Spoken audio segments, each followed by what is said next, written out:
ಕನಕಪುರದ ಸಾತನೂರು ಹೋಬಳಿಯ ಹೊನಗನಹಳ್ಳಿಯ ಎಚ್.ಕೆ. ಶ್ರೀಕಂಠ ಅವರು ಸಮಾಜ ಸೇವೆಯಿಂದಲೇ ಚಿರಪರಿಚಿತರಾಗಿದ್ದಾರೆ. ಕೆಪಿಸಿಸಿ ರಾಜ್ಯ ಪ್ರಧಾನ ಕಾರ್ಯದರ್ಶಿ ಹಾಗೂ ಗ್ರಾಮ ವಿದ್ಯಾ ಪ್ರಚಾರಕ ಸಂಘದ ಅಧ್ಯಕ್ಷರು ಆಗಿರುವ ಶ್ರೀಕಂಠ ಅವರ ಹುಟ್ಟುಹಬ್ಬದ ದಿನದಂದು ಪ್ರತಿ ವರ್ಷ ಅನೇಕ ಸಮಾಜಮುಖಿ ಕೆಲಸಗಳು ನಡೆಯುತ್ತವೆ. ಕನಕಾಂಬರಿ ಮಹಿಳಾ ಒಕ್ಕೂಟ ಹಾಗೂ ಆರ್ಇಎಸ್ ಅಧ್ಯಕ್ಷರಾಗಿರುವ ಶ್ರೀಕಂಠ ಅವರ ಹುಟ್ಟುಹಬ್ಬದಂದು ನೂರಾರು ಸಂಖ್ಯೆಯಲ್ಲಿ ಅಭಿಮಾನಿಗಳು ಆಗಮಿಸಿ ಕೇಕ್ ಕತ್ತರಿಸುವ ಮೂಲಕ ಶ್ರೀಕಂಠ ಅವರ 66ನೇ ಹುಟ್ಟುಹಬ್ಬವನ್ನು ಸಂಭ್ರಮಿಸಿದರು.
ಹಾಗೆಯೇ ಕನಕಪುರದಲ್ಲಿ ದುಂತೂರು ಮಾರೇಗೌಡ ಸ್ಮಾರಕದಲ್ಲಿ ಕನಕಾಂಬರಿ ಮಹಿಳಾ ಒಕ್ಕೂಟದಿಂದ ಅತಿ ಹೆಚ್ಚು ಅಂಕ ಪಡೆದ 159 ವಿದ್ಯಾರ್ಥಿಗಳಿಗೆ 6 ಲಕ್ಷ ವಿದ್ಯಾರ್ಥಿ ವೇತನದ ಚೆಕ್ ಅನ್ನು ಶ್ರೀಕಂಠ ಅವರ ಪುತ್ರ ವರುಣ್ ಹಾಗೂ ಸೊಸೆಯಾದ ಪನ್ನಗ ಅವರು ನೀಡಿದರು.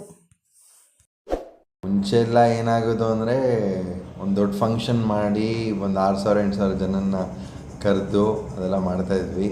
ಬಟ್ ಈ ಸತಿ ಅಪ್ಪ ಇವತ್ತಿಲ್ಲ, ಅಪ್ಪ ಎಲ್ಲ ಇನ್ನೊಂದು ಫಂಕ್ಷನ್ ಇದೆ ಅಂತ ಹೋಗಿದ್ದಾರೆ. ಅದಕ್ಕೆ ನಾನು ಆಮೇಲೆ ನನ್ನ ವೈಫು ಬಂದು ಅವ್ರ ಮಕ್ಕಳಾಗಿ ಬಂದು ಈ ಸತಿ ಅಂದರೆ ಈ ವರ್ಷನೂ ಮಿಸ್ ಆಗಬಾರ್ದು, ಸಮಾಜ ಸೇವೆ ಕಂಟಿನ್ಯೂ ಆಗಬೇಕು ಅಂದ್ಬಿಟ್ಟು ಬಂದ್ ಮಾಡಿದ್ದೀವಿ. ಈ ಸತಿ ಅಪ್ಪ ಫ್ಯಾಮ್ಲಿಗಿಂತನೂ ಜಾಸ್ತಿ ಊರು ಸೇವೆ ಹಾಗೇನೇ ಆದವರು. ಇನ್ಫ್ಯಾಕ್ಟ್ ಈ ಬರ್ಡೇದೂ ನಾವು ಚಿಕ್ಕ ವಯಸ್ಸೆಲ್ಲ ಇದ್ದಾಗ ಹೋಟ್ಲಿಗೆಲ್ಲ ಹೋಗ್ತಾ ಇದ್ವಿ. ಅದಾಗೋದು ಶಾರದಾ ಸ್ಕೂಲಲ್ಲಿ ಫಸ್ಟ್ ಟೈಮ್ ಏನೋ ಅಪ್ಪ ಮಾಡಿದ್ರು. ಅವಾಗೇನೋ ಸಣ್ಣ ಸ್ಕೇಲಲ್ಲಿ ಸ್ಟಾರ್ಟ್ ಮಾಡಿದ್ವಿ. ಹಾಗೆ ಬೆಳೆದು ನನ್ನ ಬಗ್ಗೆ ಐ ಥಿಂಕ್ ಲೈಕ್ ಒಂದು 15 ವರ್ಷ ಮೇಲೆ ಆಗಿರಬೇಕು ಈ ಮಟ್ಟಕ್ಕೆ ಬಂದಿದೆ. ಆ್ಯಂಡ್ ನಾನು ಅಪ್ಪನ್ನ ನೋಡಿದ್ದೀನಿ. ನಾನು ಅವ್ರೇನಾದ್ರು ಒಂದು ಹಠ ಹೇಳಿದ್ರೆ ಅದನ್ನ ಹೆಂಡ್ವರೆಗೆ ಆಗೋ ತನಕ ಬಿಡಲ್ಲ.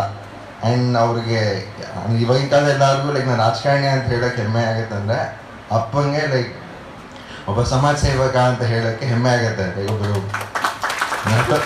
ರಾಜಕಾರಣಿಗಿಂತ ನಾನು ಸೊ ನಾನು ಆ್ಯಕ್ಚುಲಿ ನೀವು ಅಮ್ಮಂಗೂ ಕೇಳಿದ್ರೆ ಇವಾಗ ಲೈಕ್ ಫಸ್ಟ್ ವೈಫ್ ಯಾರು ಅಂತ ಕೇಳಿ ಆರ್ಇಎಸ್ ಅಂತಾರೆ. ಅಮ್ಮ ಸೆಕೆಂಡ್ ಬರ್ತಾರೆ. ಅಪ್ಪ ಫುಲ್ ಟೈಮ್ ಹಂಗೆ ಆಗ್ಬಿಟ್ಟಿದೆ. ಇವಾಗ ವಾರದಲ್ಲಿ 6 ದಿನ ಇಲ್ಲೇ ಇರ್ತಾರೆ. ಸೊ ಅದೇ ಇಷ್ಟಾಗಿ ಎಲ್ಲರೂ ಬಂದಿದ್ದೀರಾ. ತುಂಬ ಥ್ಯಾಂಕ್ ಯು ಎಲ್ಲರೂ ಬಂದಿರೋಕ್ಕೆ.